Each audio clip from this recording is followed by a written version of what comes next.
Good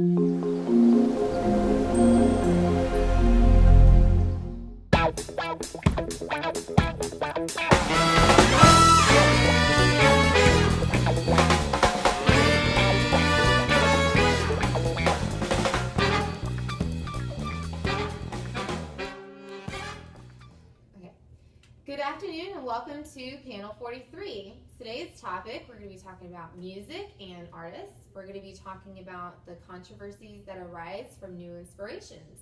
Yes, speaking of which, you guys know how we love to do our game segment. So I'm going to go ahead and play a clip for you guys of yesterday's street game, all right?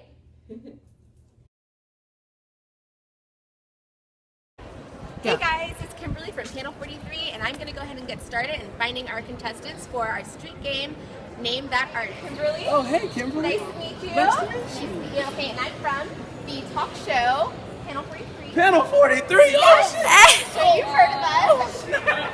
So we're going to be Hey, playing. Mom. We're going to be playing the street game, Name That Artist, okay? Let's do it. So I'm going to play you this clip, and you have to name the artist, okay? All right. All right. Oh, I know this one. Oh, You? Robin Thicke. Robin Thicke. Okay, well, I'm sorry to let you down, but this is actually Marvin Gaye's hit single from 1977, Gotta Give It Up. So, Darn. yeah, I'm sorry. I know it sounded really similar, but that's not Darn, it, okay? thank Yeah.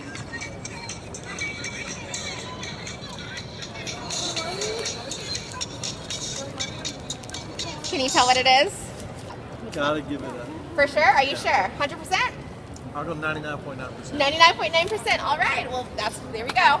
Oh my goodness, can you believe the reactions? That is hilarious. That was crazy. I'm so glad at least one person got who it was. The guy who was a little bit closer to Marvin Gaye's, Era. Yeah, exactly, Yeah. exactly. So, I mean, that just brings up, the topic that's been going along that, people are, hearing this blurred lines and having no idea where some of the background music comes from, which brings us to that article Right. published. Both sides in blurred lines, copyright suit signal a continuing battle, which was published just last week? It was March 18th? Yeah. Last week. So this whole thing, of course, we got to go over the facts, which Marvin Gaye's song was in 1977. It was Gotta give it up. Gotta Give It Up. Yeah. And when you listen to that song, in the very beginning, it sounds just like Blurred Lines. Yeah. Of course, I'm not going to sing it because we just don't do that on the show. But so we have Robin Thicke and Pharrell, who wrote the song. T.I. is not quite involved just yet, but they're going to get there. Let's take a minute to compare these two songs. Okay, so the first one we're going to be playing is Blurred Lines by Robin Thicke.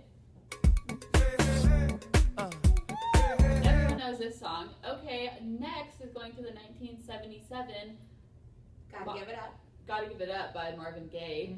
Let's take a listen to that.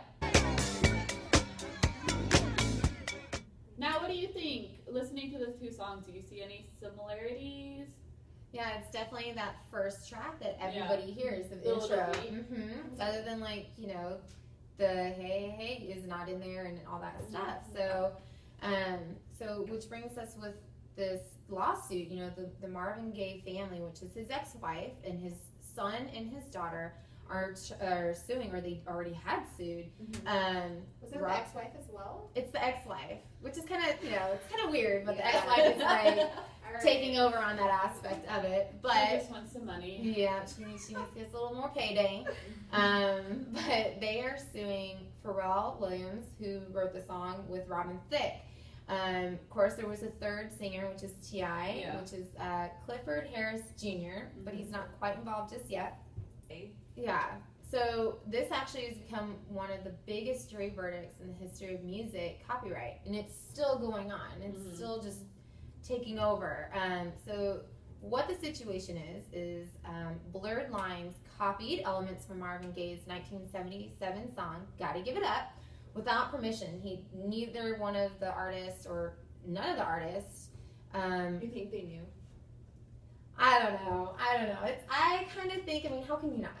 How can you not? Especially for our audience to, ponder in their brains and let's let them figure it out. You're in the music business. Exactly, you're in the true. music business. Yeah. It's The just younger all generation, opinionated. they don't know what songs came out in the 1970s. Exactly. Though. So for Right. us, we're clueless. We would never have put the two pieces together. Right. So the lawsuit, as of right now, it's Pharrell and Robin, thank you, are being sued for $7.4 million. Wow. Now, It's a lot the of- gay family wants to stop further distribution of the music because Completely if it like keeps, stop. they just want it to just That's not gonna happen. Yeah. Yeah. yeah. I mean, it's gonna be played everywhere, but they don't want it to be played anymore. Not to be able to be bought on iTunes or not even in movies or anything like that because they're gonna be missing out on those royalties and not be receiving credit for it. Which Right. I would think after the lawsuit, wouldn't they be tagged Yeah. on it? So Yeah. if it Yeah. was still ongoing,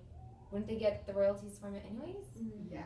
So that's just what I'm thinking of that. So, so we already talked about who's involved. Now let's talk about who the gay family wants to involve further. Okay. Now they've already got this section of the lawsuit is already done. You know, Robin and Pharrell they have to pay. Now the gay family wants to include, Pharrell owns his own label and it's called Star Track. They want to include the label the label is what is it? Copyright infringement. Yes. They also want to include rapper T.I., who I was saying, which is Clifford Harris Jr. And they also want to include one more party, which is the Interscope. They distributed the song, and they are a chapter or division of Universal Music.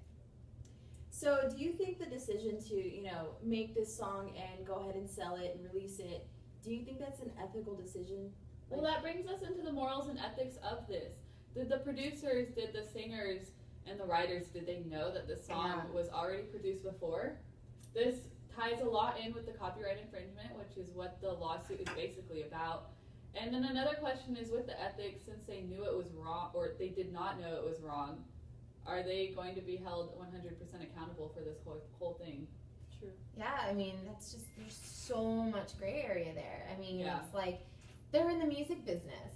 How don't they know this? I mean, Marvin Gaye is just one of those great honored artists. Mm-hmm. I mean, even though we're not quite on that era, but the people who are the executives and everything like that for all of those businesses, how did not one person think, Yeah. somebody might have to, everybody has, like the Pharrell and Robin Thicke have their own lawyers. You would think being a songwriter, you would know what's in your music, and then you would have your lawyers be like, is there anything we need to do here? Mm-hmm. That actually ties into a lot with the legal aspect of this. There was that little line that was crossing into the copyright zone. They did not get permission to use the tunes that they did in their song. Wow. So with all of this, how is this going to impact future artists? There are so many musical Who's showing virtue here? You know, nobody. Well, I feel like Pharrell, yeah. in a sense, because he mentioned in one of his statements that he wanted a feel of Marvin Gaye, but he didn't want to steal. He didn't intend on stealing anything. He didn't intend on it sounding like exactly like it, but he wanted that feel of it. So of course it's gonna sound like, oh yeah, this sounds like Marvin Gaye, but it's like he's paying it forward. Yeah, So- definitely. I mean, that's somebody he looks up to, and that's where he gets his inspiration from. Exactly. So he stated the fact. Yeah. So it's like, I mean, I feel like he is a great virtue. That's a perfect example of virtue when it comes to core values. definitely. But when you think of like vices, it's kind of like if they did know somehow, then that would count as a vice. But who are we to know if it was an actual truth or not? Moving on to what the main argument of this case is, this could potentially change how artists work and open doors to new copyright claims. I mean, like she mentioned earlier, where do you draw the line? I mean, when you take something, King, who is a lead attorney for Thicke and Williams, he said in the closing argument at the courthouse that the verdict for the Gaye family would have a chilling effect on musicians trying to evoke an era or create a homage to the sound of earlier artists. So basically, it's just like if they're paying homage and honor, and respect to their artist, to that artist, that idol that they had, that they got their inspiration from, in their own way, like they're making that song, that phrase, that melody, into a modern feel. Right. Yeah. All right, guys. So don't forget to tune in next Wednesday. It's gonna be a really big show. We're gonna have a very special guest here. Yes, you won't believe it. Robin Thicke will be joining us. Himself. Yes. Only himself. And he's going to talk with us about this whole controversy, and we're going to hopefully get some of these questions answered, and maybe we'll all sleep better at night about this. Yeah. So we'll see you next time. Thanks, everybody.